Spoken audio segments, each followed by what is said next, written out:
Pursuits, my new interview series where I'm interviewing people who are successfully pursuing their passion on the side or are transitioning to do it full time. And I'm really, really excited to be talking to Jeni Aron today, who has very much been pursuing her passion on the side of a full-time day job for many years, and is transitioning to full-time as well. So hi, Jeni. Hi, how are you? I'm good. And you're on vacation in Florida. I am. I normally look a lot more put together than this, but I'm on vacation time, so excuse the mess. No, you look amazing. And when's the last time we saw each other in three-dimensional form? It must have been over 10 years ago, Yeah. And right? In New York. yes, in New York, and you have not aged a day, really. Thank So you need to you. come up, another business idea for you is how you do it. How do you stay No, looking so young? no children. You realize I'm pregnant. Oh no! Well, enjoy it while it lasts. No, I'm just kidding. Well, Congratulations! I had no idea. That's fantastic. I just thought I would say that, just, yeah.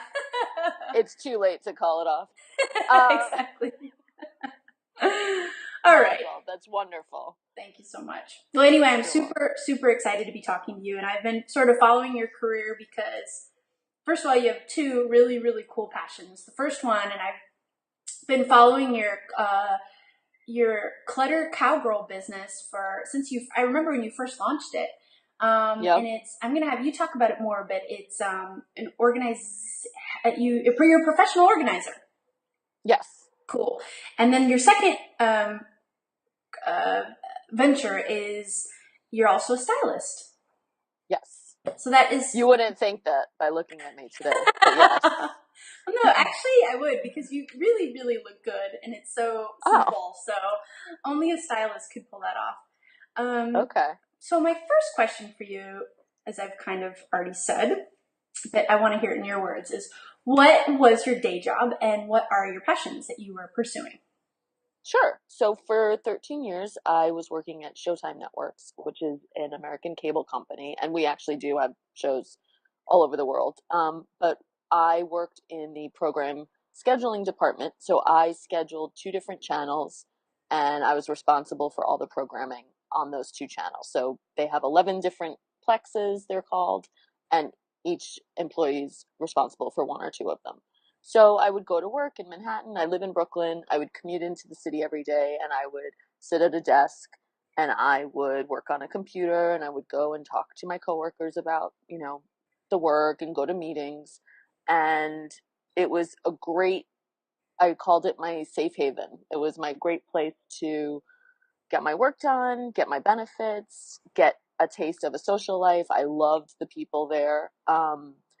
And I could also have my own time and manage my own time. It was very low supervision. So the people there, as long as you got your work done and as long as you turned in good work and replied to your emails, you could manage your other, interests. They didn't encourage it, but they knew that I had these things going on, and they were very, very supportive of them. And every time I had something in the press for my businesses, they were excited, and I would send it around to everybody.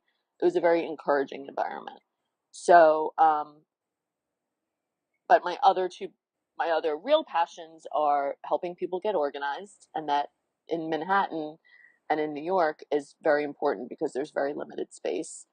And I help people through transitional times, like having a baby, making room for it, and making room for the baby in the apartment, making room for all the stuff, getting rid of things from your single life and your non-baby life. I help people who are moving. I help people who are working from home, or I just help people get unstuck in their space.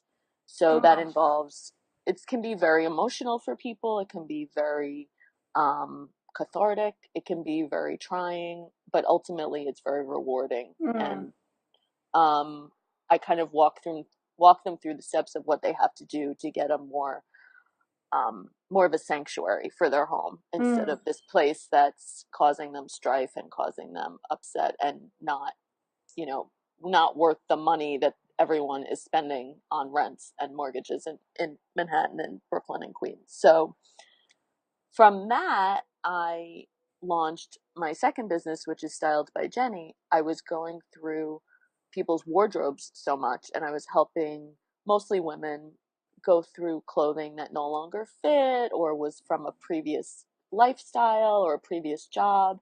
So that kind of turned into a lot of style consulting, like, well, this isn't really current, or this doesn't really fit you that well. Let's get things that are more flattering. So that kind of launched off into a styling and shopping business, which I absolutely love. And that can be very transformative and very exciting and a lot less harrowing when you're doing it with someone who knows the stores and knows sizes and has a fresh look, outlook on what you look like, and an unbiased opinion about Mm, your style and about your body. And so that's been very gratifying to yeah. do. So how did you fit pursuing, you kind of addressed this a little bit. You were lucky enough that you had an employer that was pretty flexible with you. But can you share any other tips on how you fit pursuing your passion into a pretty full day? Sure. I was lucky in that my day job was not very demanding.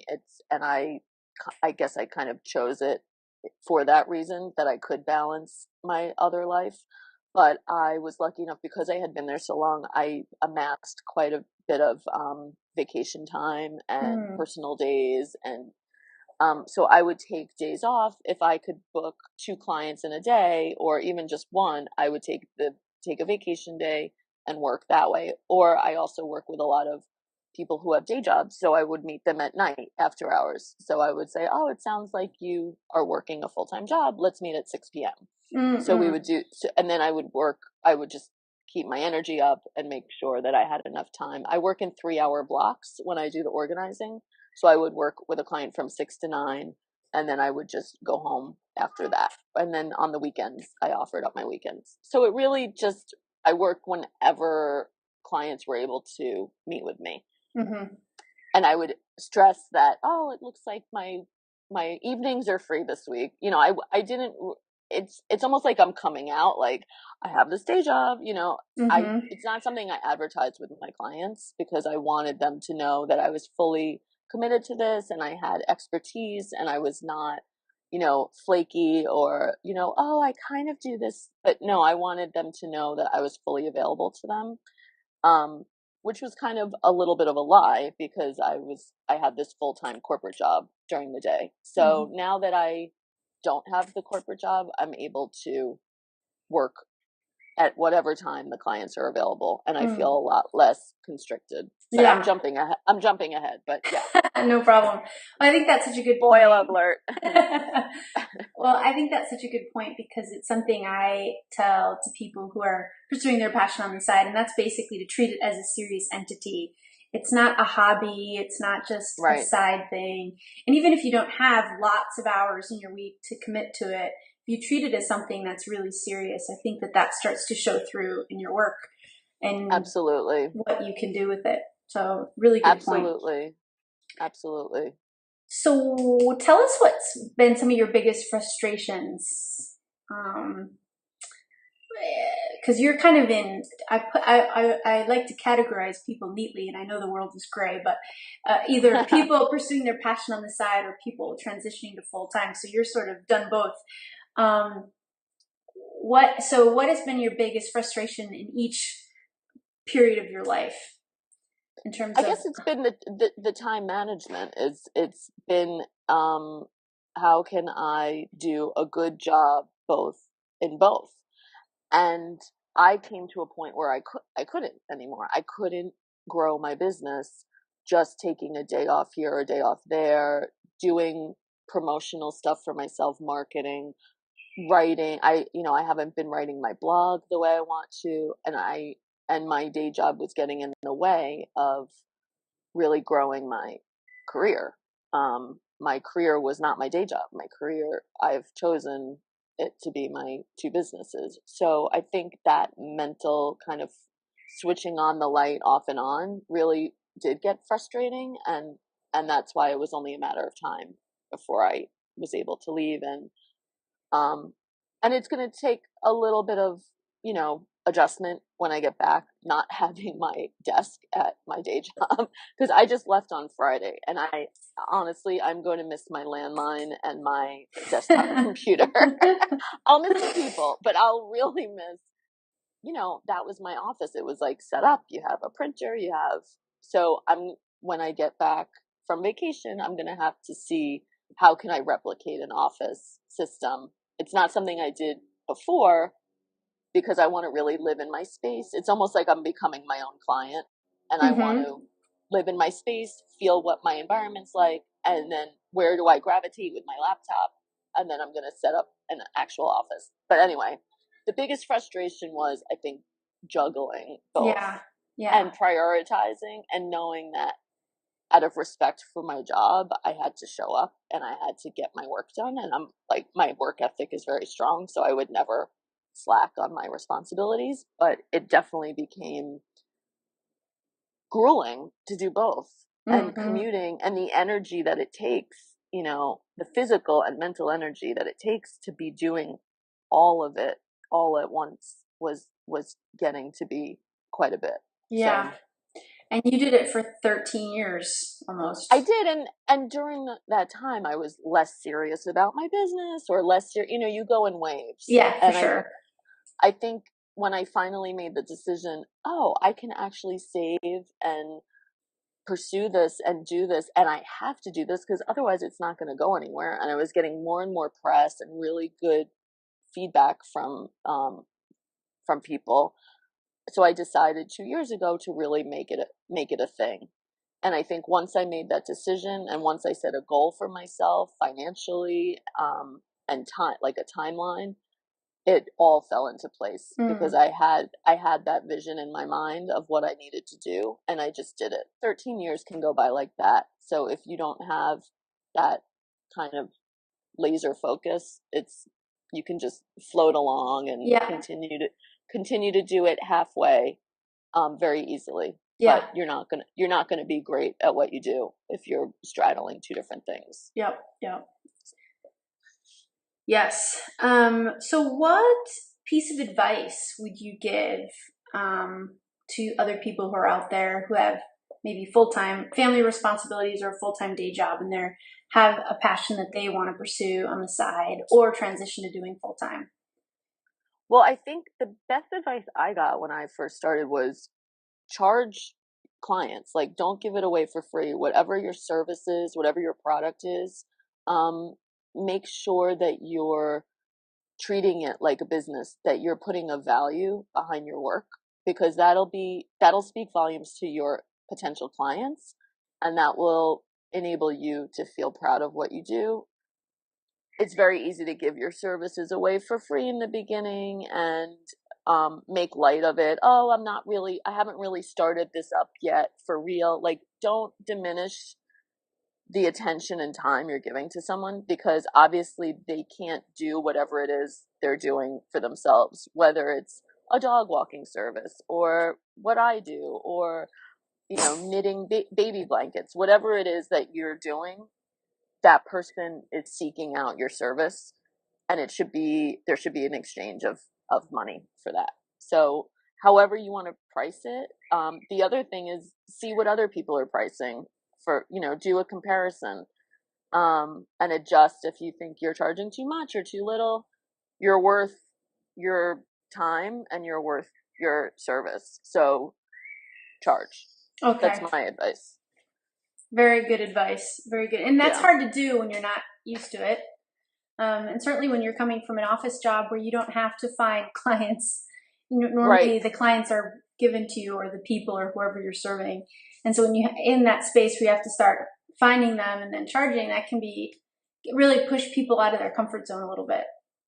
I think so. And you can do it. And you could even, I always, when I work with friends or family, I say, or like a friend of a friend, I'll say, oh, this is my friend and family rate, so that they feel like they're getting something out of it. And then you can charge whatever you want. But just by saying that, it'll kind of take the edge off the awkwardness of having to have a money transaction with someone that you normally wouldn't. So even if you're finding clients through family or through, friends of friends or whatever, you can kind of figure out a language that works for you, but that'll still make you feel like a business person when you're doing it. And that's the beauty of being an entrepreneur. You can there's unlimited flexibility. You can create whatever it is that you want out of this, and you can offer it. And it's not such a stringent set business where you would go to a store and you would scan an item. You can negotiate, you can create new services. It's a very freeing way to do business. So last question, what has been the most rewarding part of your journey towards not giving up and not just saying, hey, I'll take the easy paycheck and the 9 to 5, but I'm going to go on this my own and do what I really love to do? What's been one of the most rewarding aspects of that for you? I think the most rewarding thing at this moment is knowing that whatever happens, I will be okay. And knowing that I have a network of people around me who believe in me and who are rooting for me and who are singing my praises, and that as a Virgo, as a very intense, structured person, that I can create my own structure, and that's very exciting to me. And that there'll be little dips in the road, and there'll be little weird bumps, and I will get through it, and I will ride the waves, and I'll get better and better at riding that wave. So I think just the reward, the personal idea that, oh, I can do this. I made a plan. I can do this, and I'll be helping people in my business. And that's the other very rewarding part, is that I'll be helping people. I'll be able to help more people now than I did then. Yeah. So that's so cool. And I think that you said it in the beginning, but people probably don't realize how emotional the work is that you do, especially on the organization, but also the styling, because people have body image issues, and it can be very emotional, getting rid of things and, buying clothes for yourself. So it's really cool what you're doing. Yeah, it feels like either if I'm in someone's home or I'm helping them with their clothing, it feels very intimate, and it feels like an honor that they're letting me in, something that they've been wanting to do for a while, but they felt stuck, and they're finally letting someone in, and then they chose me to do that. It's a very gratifying experience. That is so cool. Well, thank you so much for taking the time on your holiday. I apologize. My husband's a Red Sox fan, so, I won't show him this video. But thank you, Allison. You look great. It's such a treat to be able to reconnect with you again after all these years. You too. Congratulations on your baby. I'm so excited for you. Thank you so much. So if anybody listening with that lovely sound in the background, chiming us on, if you want to learn more about Jeni, and I will leave these links below this video, go to cluttercowgirl.com or styledbyjeni.com. She's got 2 ventures going on. So I'm trying to find my pithy clothing. What's yours, Jeni? Love, light, and less clutter. See, I love that. I have been saying others are out there waiting for your passion. Oh, I like that. Yeah? Or there's always enough time in the day to pursue the things that mean the most to you. I like that too. Yeah? So I'm still working. Pursue that passion. Anyway, just pursue it. So just pursue it. So I'm still working on my very inspiring, catchy closing. Thank you again so much. Thank you, Allison. Enjoy your vacation, and I look forward to seeing all the exciting things that come from you in the months and years ahead. Thanks, doll. Appreciate it.